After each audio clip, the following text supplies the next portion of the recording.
daya tarik dan daya tolaknya itu Pak Napik ya. Hmm. Di pada Al-Husain ini kita melihat dia mempunyai aspek yang daya tarik seperti Al-Hur itu kemudian berbalik, dan kemudian juga pasca kematian Al-Husain itu kemudian orang-orang menjadi sadar, itu bagian dari daya tarik menurut saya.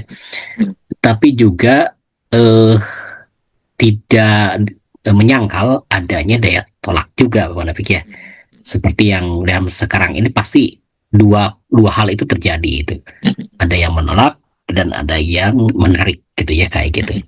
Nah, Pak Manapik bisa melakukan analisis apakah ini problem dari aspek syiar atau propaganda atau minim knowledge dan sebagainya itu kayak gitu, atau memang ada semacam upaya masif secara propagandis yang gitu yang untuk menghilangkan nah gitu.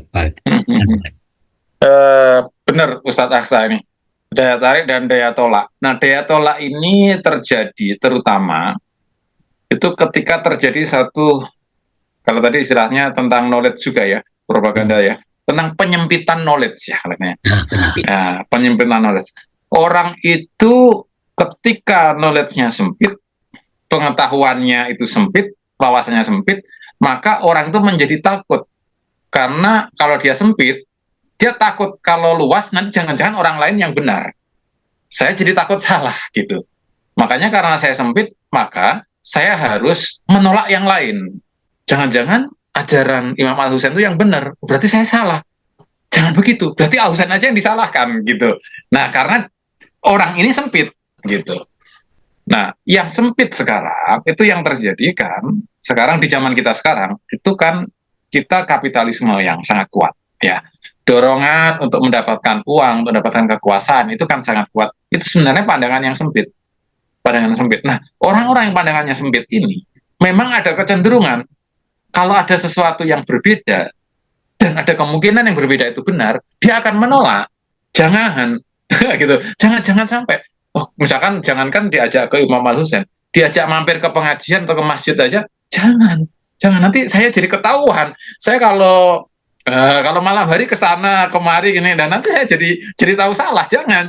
Jadi bahkan mendengarkan pengajian biasa aja jangan gitu. Itu karena dia sempitnya tadi ya. Uh, Picik lah gitu. Jadi bagi orang-orang yang picik, orang-orang yang picik ini misalkan dia mengejar nafsu, mengejar kekayaan, mengejar kekuasaan, maka begitu lihat Imam Al Husain, dia akan menolak, dia akan menolak, karena dia tahu itu kebenaran. Nah, kebenaran itu akan mengajak saya ke arah kebenaran, meninggalkan yang nafsu ini, gitu. Tapi kalau orang pada umumnya ketemu sosok Imam Al Husain, itu bukan penolakan, justru malah daya tarik, ingin dibimbing, ingin mendapat nasihat, ingin berkhidmat, malah begitu.